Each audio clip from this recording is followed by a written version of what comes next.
Is an E-visa or an L visa the right choice for you and your company in the United States? I'm immigration attorney Kalani Hawks Villafranca, and today we're going to compare the options, the E-visa versus the L visa, so you can think about which one might be a better option for you. So first, let's talk about what they are. An E-visa is either an investor visa or an import-export visa for people who have businesses in the United States or who do import-export business with the United States and their home country. An L visa is for a foreign company to transfer an executive or manager from the foreign country to the U.S. to work in the U.S. business that is associated with the foreign business. A lot of companies might be eligible for either an E visa or an L visa. A lot more people have heard of the L visa than the E visa. So you might think that's the one for me. But I would say generally in my experience, that is not going to be true. If you have the choice between an E visa and an L visa, you're going to want to choose the E visa almost every time.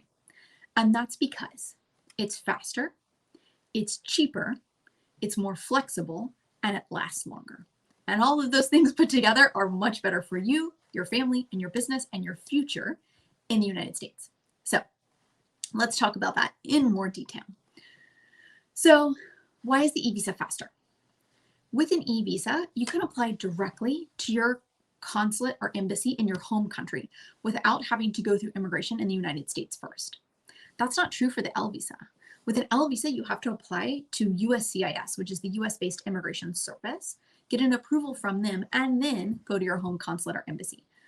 That means that the process is more complex and it takes longer. And both of those things result in more uncertainty for you and higher costs for your case. So the next reason why I like E-visas better is that the approval rate on E-visas is higher. E-visas are approved more often than L visas. L visas in the past have been abused. They have often been a vehicle for fraud for people who weren't really eligible for them.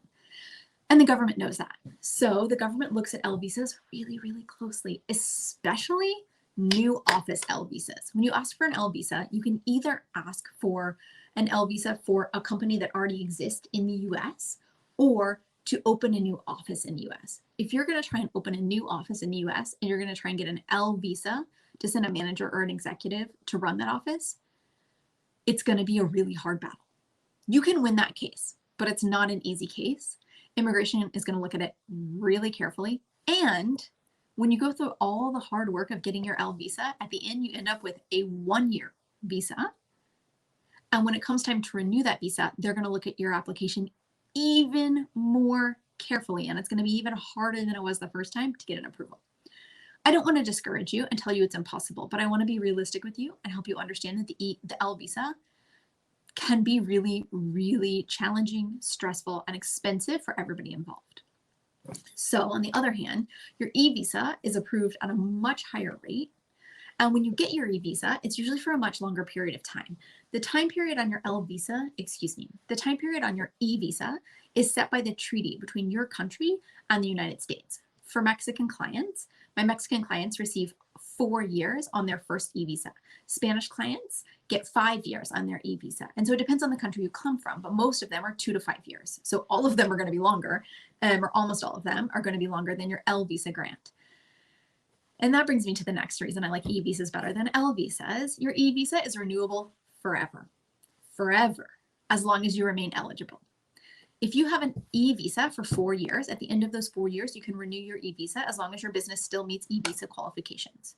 Your L visa taps out after a certain number of years and you can't renew it anymore. And so you need a different solution at that point. So your E visa is renewable forever, which is great. Now, neither the E visa nor the L visa are going to lead directly to a green card. The L visa does have some opportunities for green card built in if you qualify for it.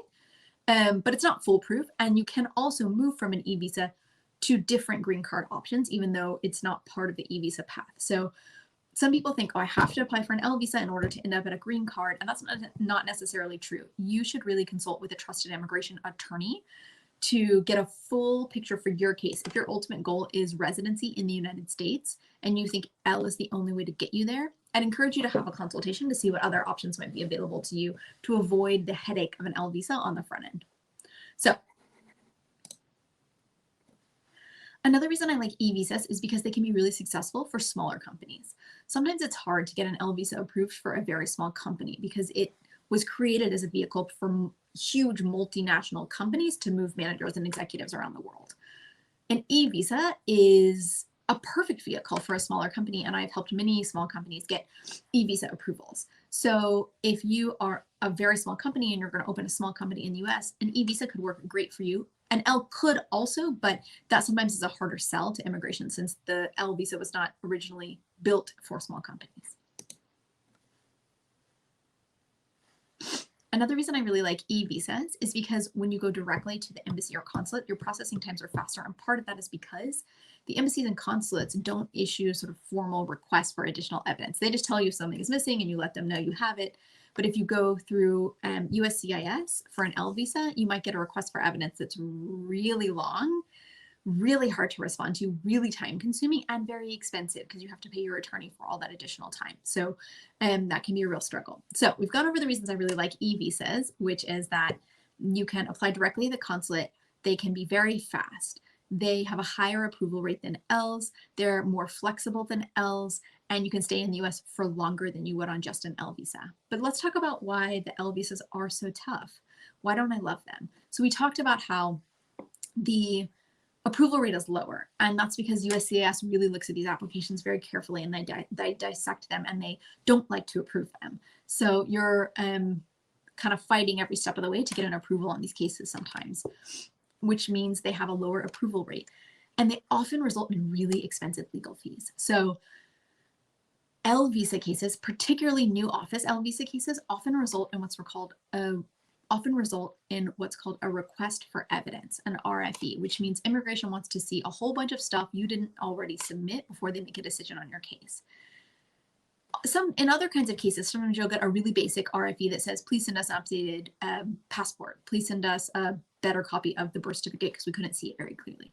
That's not the case in Ls. L visa RFEs are like 10 pages long. They're very, very lengthy. They're very time consuming, and they are challenging you to prove that you're eligible for this case instead of assuming that you are. What that means is that most attorneys, and me included, do not include the RFE costs in the cost of your legal fees because it can be hours of attorney time to respond to this RFE, and you can't know how long it's going to take until you get it back. So you could have spent $10,000 on your L visa case or more on the front end to then get an RFE that your attorney is going to charge you $5,000 or $10,000 or $15,000 to respond to, depending on how massive it is. These cases can get really expensive, and your end result is a one-year visa. They're horrible. They're not a great payoff for anybody involved. So keep that in mind. And the last reason I really don't like L visas is because once you get your one-year approval, you've gone through all your hard work of trying to get your L visa approved. All you get is 1 year, and then the next year you have to come back and fight again for that renewal, and that can be hard to get to. So you can invest a lot of time, a lot of money to get just 1 year and then not get the renewal, and that's really frustrating.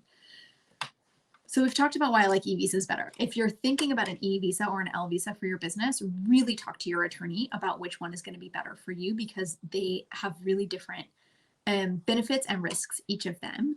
I almost always like e-visas if they are a possibility for my clients, and I really enjoy doing these cases because they're fun, they're flexible, they're fast, and so they're great for everybody involved. But sometimes an e-visa won't work for you. So then what do? Say you're not from a country that has an e-visa treaty, or you're from an e-visa country, but your U.S. business is owned by U.S. nationals or U.S. residents, and so you don't qualify. Then I would encourage you to look at even other options. Are you eligible for an O visa? Are you eligible for some sort of green card that you can self-sponsor for? Get creative, talk to your immigration attorney, and really dig into your history, your background, your goals for your future in the United States, and see what options could be available to you beyond the L visa. But if at the end of the day, the L visa is the only way for you to get to the US, I want you to know it is possible, but I want you to go in knowing how difficult it can be. It's not a visa you show up and apply for and have within a month or two, and it can be hard fought the whole way. So if you choose to do it, I want you to go in eyes wide open about what you're getting into, knowing that it's not necessarily a quick and easy visa path, But if it's your only option and being in the US is an important part of your career development, then you might be able to make it work. I hope this has been helpful. Give me a call if you have any questions, 512-675-2945. I'd love to help you work through the issues, figure out if an E or L visa is best for you, or maybe there are even more options. Talk to you later.